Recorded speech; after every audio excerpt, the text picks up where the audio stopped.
नमः संस्कृताय श्री विश्वनाथाय नमः।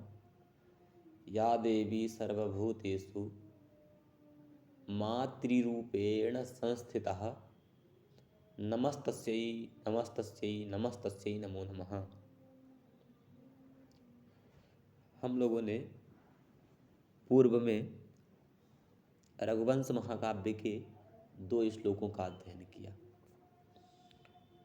पहले श्लोक में श्री महाकवि कालिदास जी ने माँ पार्वती तथा परमेश्वर जी की वंदना की है। दूसरे श्लोक में उन्होंने अपने विनम्रता को प्रकट किया है और तीसरे श्लोक में भी वो अपने विनम्रता को ही प्रकट कर रहे हैं।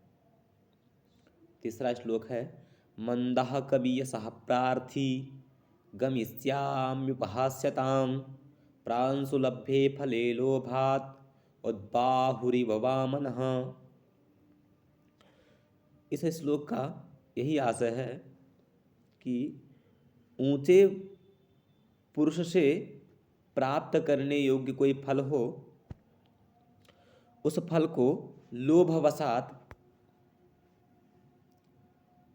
हाथ को ऊंचा करने वाले अथवा उसको लपक कर पकड़ने वाले पुरुष की तरह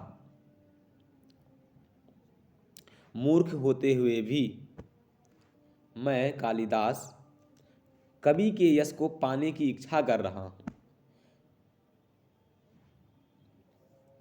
और लोगों के द्वारा मैं हास्य का पात्र बन जाऊंगा। यही इस श्लोक का संक्षेपेण तात्पर्य है। आगे हम लोग देखते हैं इस श्लोक में क्या कहा गया है।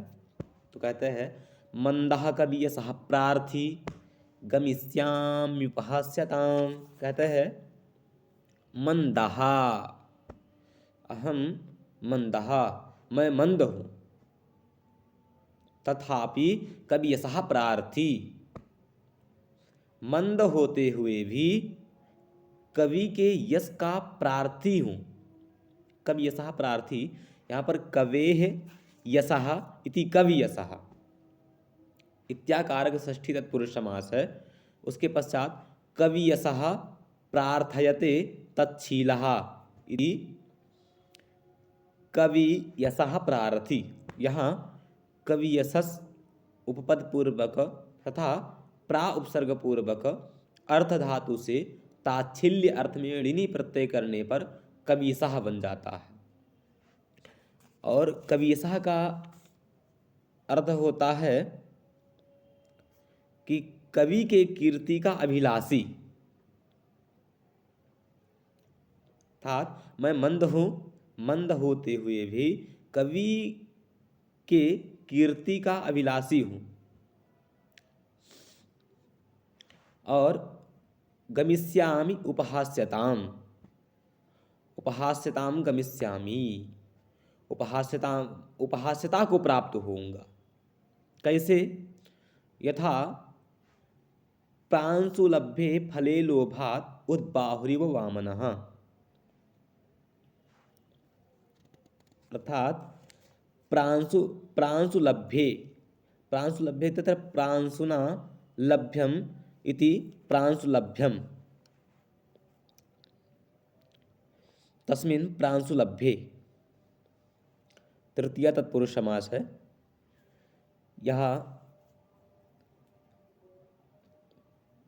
प्रांशुलभ्यम इसका अर्थ है कि किसी ऊंचे पुरुष के द्वारा लभ्य जो फल है, प्रांशुलभ्ये फले अर्थात किसी उन्नत पुरुष के द्वारा लभ्य जो फल है उसमें लोभात, लोभवशात उद्बाहुः यानी उन्नतः बाहुः यस्य स उद्बाहुः अर्थात छोटी छोटी भुजाओं वाला वामनः, वामन व्यक्ति।